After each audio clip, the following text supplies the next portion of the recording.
So this is a video just because I need to get it out of my head, even though it was still circulating in my head. So this year's been a shitty year. I don't know, obviously, if you're watching this later in the future. Oh, I'm talking about the year 2023. It's been a tough year.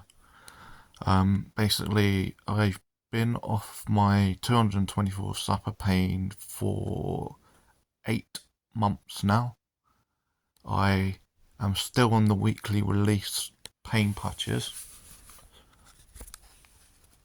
which has been disastrous from start to beginning.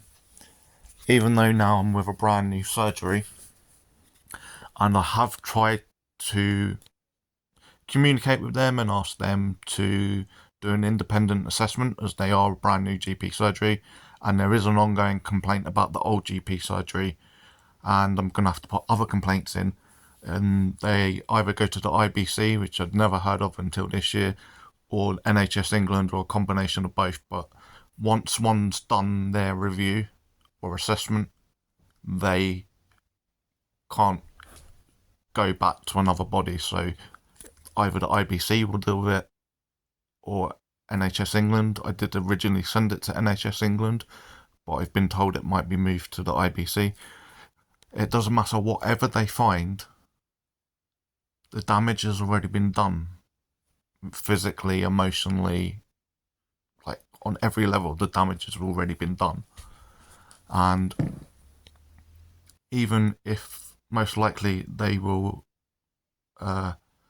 tally the evidence to more in my favour than the GP's favour, this isn't going to get the accusations and the treatment of being accused as a drug addict off my record. And so far, because Bedford is dreadful for pain management, actually that's a lie. Bedford is dreadful because of a MSK Circle Health Group. So when I left London, I knew nothing about MSK Circle Group. Now I have no problem with the two pain specialists I've seen. They are just mainly there to go and vet you, as in every customer. So if it's anything to do with orthopedics and trauma in an outpatient's level, anything to do with physiotherapy at an outpatient's level, anything to do with occupational health at an output level, anything to do with pain management, they try and block it as much as possible. This is MSK Circle Group. And so pain management since 2016 has been, well, it doesn't exist. In London, I got a yearly drug review every year, and from 2010, I don't know exactly when it was in 2010, so I went from 100 Cocodamol or Zapapain or Tylex to 224 a month, which is roughly 7 tablets a day on your average 30 months.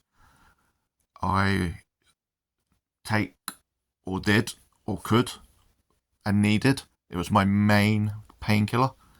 I took between 6 or 10 a day. Other days that would mean 4 to 6 or less, and vice versa. I've never stockpiled them in my life. I have overdosed on them 2007, 2010, 2017. It's only because I couldn't access razor blade. I have taken what's left that month, day, week or hour. Obviously the suicide attempts have failed. As soon as the doctor at Goldington Avenue, at their second base, Union Street Clinic in Bedford, part of Goldington Partnership, I hadn't seen a GP for 3 years, face to face. I had only been getting my repeat prescriptions every month. That was the only care, and I had some staples removed and stitches removed in 2020, and I had one flu jab. Other than that, they were ignoring Florence Ball House East London Foundation Trust Mental Health Services sometime in 2020, 2021, I can't remember exactly. They said, please send Scott back to pain management.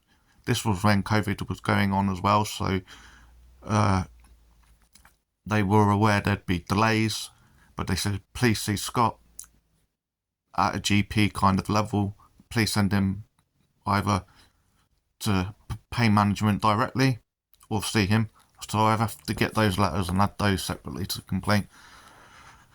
The new GP surgery has unfortunately carried on the one patch a week release, which means I have no surplus or emergencies. So I have lost, or nearly lost, 2, and it hasn't given me much pain relief because I've used surgical tape, but the patch has moved, and sometimes they really don't stick. And so between 2009 to 2022, they don't always stick. And I've just, from a chemical point of view, they've got like full 7 days on them, and I've had to just bin them. And then that's why I have the surplus and put the surplus on, and then that one sticks. And sometimes I've used surgical tape like I have this year, and it's moved down my arm because it couldn't stick, and don't have any extras. And so far in August of 2023, I've gone 2 consecutive weeks in a row without 7-day 15 micrograms per hour pain patches. Then Friday, my patches did not arrive for Friday, so they arrived Monday because I use a pharmacist that delivers to the door. So I went 4 days, Friday, Saturday, Sunday, Monday, 4 days bang on. And then the week before that, I went 24 hours without a pain patch as well because of the same problem. They're being released weekly. I can't convince this new GP surgery to do an independent assessment of their own assessment. I'm not going to be seeing an Adden-Brookes pain specialist for a minimum of 3 to 6 months from the 30th of August 2023 this year, where MSK, I had my longest assessment, 17 minutes, and we'll wait and see. I've not seen their letter, so it's nearly been a month and I haven't been sent a copy of their letter and their findings.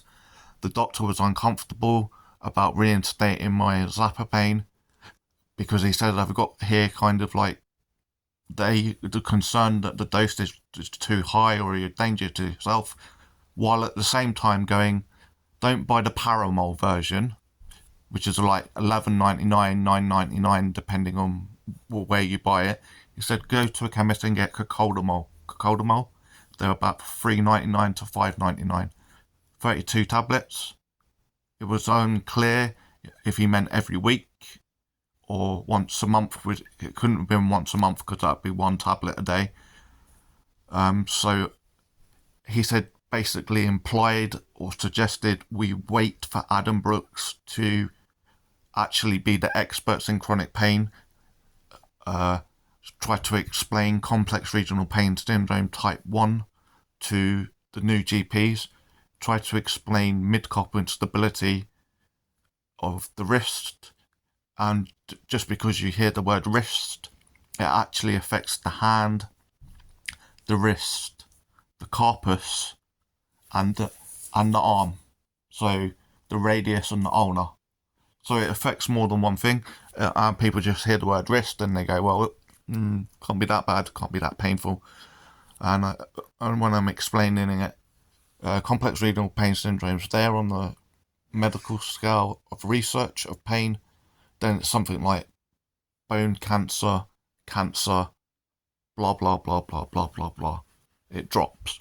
But complex regional pain syndrome type 1, type 2, and NOS are up there.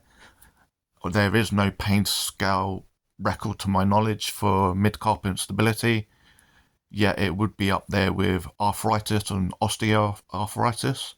I do have some arthritis in the joint. 2018 I got it officially in my notes from an assessment of a hand surgeon in Bedford. Yet I'd been feeling this exact chronic pain and disability within the wrist.